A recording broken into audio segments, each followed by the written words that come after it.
বৃহস্পতিবারে আমাদের ফ্রেন্ডের মধ্যে একজন অসুস্থ হয়েছিল। ও স্বাভাবিকভাবে এর আগেও একদিন অসুস্থ হয়েছিল, ওর শ্বাসটানের সমস্যা ছিল। ওই দিন হওয়ার পরে আমরা ভাবছিলাম এটা স্বাভাবিক, ওর তো মাঝে মাঝে এরকম হয়।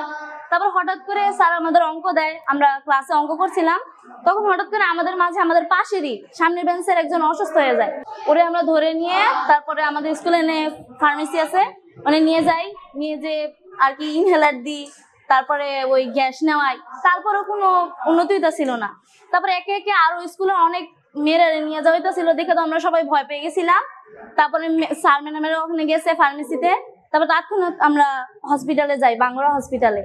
আমার ফ্রেন্ডের অসুস্থ হওয়ার পর আরেকজন মানে ওনাকে দেখা ওর হাত মাত খিচুনি মিছুনি আইসা পড়ছে, উনি আর সহ্য করতে পারেনি, পরে ওনাকে নিয়ে যাওয়া হয়েছে। তারপরে জান্নাত ওর মানে মুখ টুক লাল হয়ে ওর খিচুনি আইসা পড়ছে, উনি চোখে কোনো দেখতে পারে নাই। গত বৃহস্পতিবারে আপনি নিশ্চয়ই শুনেছেন যে আমাদের পীরকাশিমপুর আরএন উচ্চ বিদ্যালয়ের কিছু শিক্ষার্থী হিট স্ট্রোকে তারা অজ্ঞান হয়ে যায় এবং সাথে সাথে তাদেরকে হসপিটালে পাঠানো হয় এবং আমাদের সাথে যোগাযোগ করা হয়।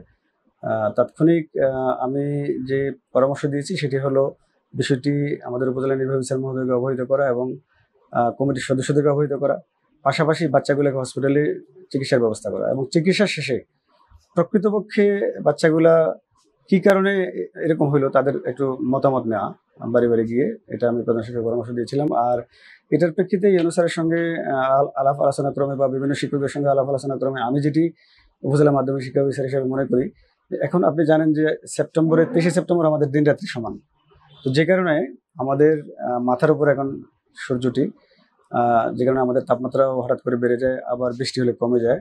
আমরা ধারণা করছি ম্যাক্সিমামই সকালবেলা টিউশনি করতে আসে, খানা পিনা তেমন ভাবে খায় না, আবার ওই দিন তুলনামূলক গরমটা ছিল একটু বেশি।